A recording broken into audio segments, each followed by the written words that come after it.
It's always a swoon-worthy Sunday. On 702's Jazz and Beyond with Nothemba Madumo.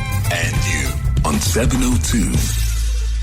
This is where you come for the jazz and you stay for a good time. Jazz and Beyond on 702 and CapeTalk. And do remember that your comments and contribution are welcome on 072 702 1702 if you're listening on 702, and if you're out in Cape Town listening on CapeTalk, we welcome your comments too on 072 567 1567.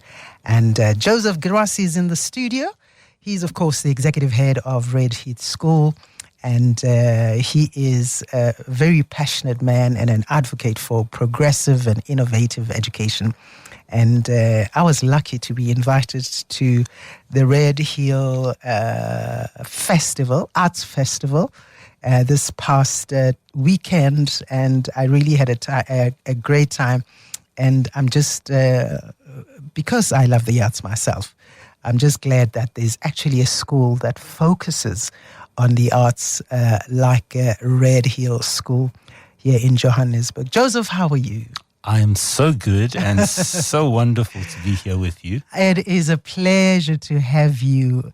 And why the passion for jazz? Are you an artist, or were you on it when you were young? And what's your background or introduction into the arts for you to be so vigorously passionate about it? I think it was growing up. My grandfather was quite a controversial figure, I think. But I grew up around a lot of jazz musicians. So my grandfather was Alfred Herbert. He started African jazz and variety in the 50s and the 60s. And some of the greatest jazz artists came out of that, the likes of Hugh Masekela, Miriam Makeba, Dolly Radebe. So I kind of grew up at some of the concerts, listening to some of these greats, singing, and I suppose that sparked my love. And his mother, my great-grandmother, Sarah Sylvia, was a great Yiddish actress that performed in South Africa and in England. And so I suppose the theatre, I grew up around these people, listening to the stories, the stage. I remember a great story once. I think Miriam Makeba had just come back to South Africa, and she was playing at her first concert at the Standard Bank Arena, I think it was at that time, where this tennis stadium is. Okay, I think see. That's she had just come back, and I went to go and watch the concert because I really wanted to see her, and I somehow snuck backstage. Lucky you. I managed to get to her dressing room. The security obviously wasn't that great. And I went back and I said, hi, they used to call him the old geezer. I said, I'm the old geezer's grandson. And I could see she just had tears coming down her cheek. And I said to her, won't you do me a favor? Won't you sing? Because she used to sing in some of her concerts, My Yiddish Mama, which my great-grandmother had taught her. Wow. And she sang a couple of lines for me, and I just gave her a hug and I said, thank you so much. And that was the end of that. You got stories to tell. Oh, lots of stories from that time. I mean, as I said, I think my grandfather was a little bit controversial. Some great African artists came out of his shows, but I mean, he was a man of his era. So, there's always the good and the bad that come out of it. Yeah. But, he toured with African jazz and variety to places where, he was the first person to get mixed audiences to be able to see shows at the same time. Yes, upstairs and downstairs, but they were sitting in the same place. Sure. But I grew up around that kind of vibe. Okay. And so listening to it, it kind of skipped my mom. Because she wasn't really into theatre. And then I remember I got into a house play at school, and she came to watch it, and she came to me afterwards and she said to me, look, if you really want to do this, then let me teach you how to do it. And, and the rest is history. I've just had a passion for the arts all my life. And I realized that going into the theatre, probably I wasn't going to pay the bills. So I did what my greatest love was. I always say to people, don't do what you love, do what you're good at. And I think I was a lot better at teaching than perhaps singing or acting. But I was able, through the arts, through being at a school, to give back by directing students and making sure that in the schools that I've been in, there have been great music programs, visual arts programs, drama programs, dance programs, because I just think it's really, really important. I think you also just said something very important. Don't do what what did you say? Passionate about. You're passionate. Do what you're good at. You know why? Because I'm sure there are a lot of people who believe they can sing, they can dance, they can, they're passionate about it, but may not necessarily be good at singing, maybe at composing the music, or maybe, producing music. So I think that's such a beautiful way of looking at it, so that you don't feel, oh no, I love this, but I'm totally hopeless. Maybe there's other elements or skills that you have. But let's talk about the school and why it was important for you to introduce arts and culture education in there. So, there was always arts and culture at the school, but there's certain things that I believe are non-negotiables. So, for instance, at our school, just by the by, learning a Black African language is a non-negotiable, in our early learning childhood center. I just believe, first of all, that bilingualism is really important. And I believe that if you're living in South Africa, unlike the South Africa that I lived in, where, you learned English, yes, it was your mother tongue, and then you learned a language which was never really going to be of any relevance to you. So, and not for 1 minute saying that Afrikaans is not important to people who live in areas that speak Afrikaans, but I lived in the northern suburbs. I wasn't going to be speaking to anybody in Afrikaans. I think I was done a huge disservice when I was growing up not to learn an African language. And I feel, worse for it. I think my life would have been a lot richer had I been able to speak an African language. And so we introduced that, isiZulu, into our school. So all of our little kids now learn isiZulu and all the way through the school. And we just finished doing, even on our isiZulu program, I do an arts program in isiZulu. Where the children then will sing and act and speak in isiZulu and do that. And then the other one that's really important to me, not just a second language, but also very important to do, everybody should do music and visual arts. Because both of those subjects, research shows heavily that if you do the visual arts such as music, visual arts and music, you will think far more critically, you'll be able to problem solve a lot more, you'll be able to think out of the box a lot more. And those are really important things if we're going to move into a world now where just rote learning of facts is not going to take you anywhere. You have to be able to see things from a different perspective. And the arts give you that. The other thing that's so important to me, and that's where theatre comes in as well, all three of the arts, all and including dance, I put all four of them in there, and our kids get the opportunity to do that, is that, the world, you just have to put on the news headlines and we're in a really bad place. And we're in a really bad place because we just don't understand each other. We don't understand each other's cultures. We are afraid of each other's cultures. We're afraid of each other's races, each other's religions. And yet I find that if you're involved in the arts, that fear goes away. Because what the arts does is it allows you not to try and intellectualize difference. You can go to school and people can have all these programs where they're trying to intellectualize why, if we come together, it will be good for us, etc. That doesn't work. You have to feel it from the heart. You have to be able to walk in another person's footsteps to understand where have they come from, and be able to understand that experience. And also why they have certain beliefs and certain,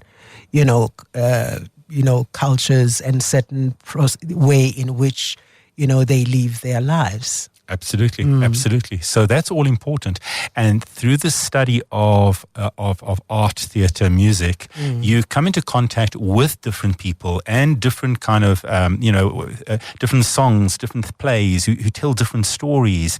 And by playing the different characters in those stories, you take on the persona of people that are not like yourself. And you start to understand. We had a wonderful show at Redfest. There were a couple of shows, that told those type of stories. You Strike a Woman, You Strike a Rock was one of those, just hearing the struggle of women. Now, for any man, and these in particular, these are black women. So any white person, and in particular white men watching that, and seeing the issues and the vulnerability of these women telling these stories, where they come from and the strength that they had to overcome it, you can only walk out, going, wow, I didn't understand that. I didn't know that. And so there is an empathy, there's an understanding, and you can come closer to other people. If you just tell me the story of black women in South Africa, depending where I come from, or, what triggers me, what my parents were like, what my community was like, I'm going to say,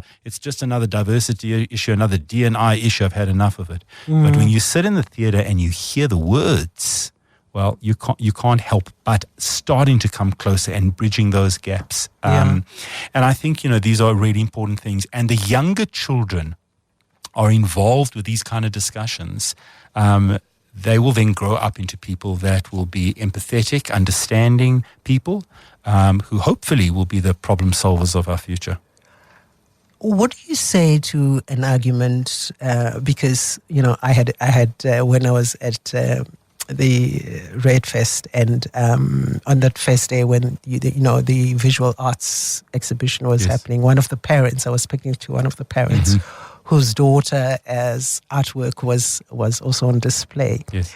And she was talking about how she loves this, but she's just worried if she pursues this, all the way, how's she going to pay her bills, kind of thing. Because also, even just in general in the country, the arts are not a focus. And you can tell also in, the kind of monies that are even distributed by our finance minister to that portfolio, that they don't see that as something that's so significant that people are more worried about, doing something that's going to get you a job and pay the bills, kind of thing. How do you argue that? So, look, there's two things to what you said about, the way artists are paid in this country. I think we need to mobilize. I think the arts community need to mobilize around that.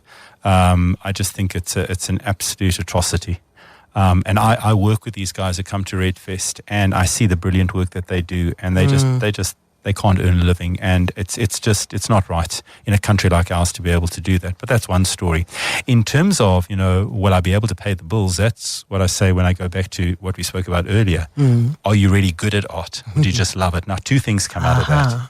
If you're really good, when we were on the show with Hot Sticks Mabuza, he said to me, wow, I've seen things differently, and I know my daughter wants to, sing. And I said, yeah, but is she good? Right? One thing wanting to sing, and one thing being really good at singing. Now, if you are really, really good, I would, say to anybody, go out there and get yourself a degree that you can fall back on, and then pursue your art. Actually, that's what my parents did. They said, go and get that degree first, and then when you fail it, I wanted to do broadcasting, right? And which wasn't offered there, but they said, just go and get a Bachelor of Education degree. Exactly. After that, do whatever you want. 100%. And then for her daughter, if she's not great at it and is not going to make a living at it, she will become someone who will appreciate the arts. And I think it's very important. Not all of us have to be brilliant. We don't have to study the arts to go and become artists. Sure. We can, the more we study it, the bigger our audiences are going to be. I went last night to go and see Master Harold and the Boys, which was a superb production, at the on the square. But there was half a house, and it's such a poignant story and such an important story to tell. Even years later, I sat there, kind of thinking, oh, wow, this is so, so important to tell this story. But again, it's just not selling out. Now, if more schools had their kids far more involved in seeing shows, we would build up audiences. Yes. And that is so important, because it's not just about the artists. Culture of appreciation of the arts would start at that point. I did ask our listeners of Jazz and Beyond to share, their experiences, and if they have any kids or family that is going, and whether or not they see any difference in what the arts, studying arts has done. I've got a message here from, I'll tell you in just a minute, what's his name? Kumalo. He just says, Kumalo. He says, MBK. He says, my younger brother loves art, drawing since long ago. Now he advanced to animation, animation using software. By now, he wants to make it a profession where in South Africa can he continue with animation art, and does government fund such courses? The very issue that we're talking about. Yeah. What I don't know if you know if government funds this. I don't know. Do you know? So government don't fund too much in the arts. It is one of those big problems. But I mean, there are, I would Institutions advise that, to go to institutions to show them your portfolio of work. And I would imagine that there are institutions that would offer bursaries. Yeah. Specifically, once again, if you're really good at what you do.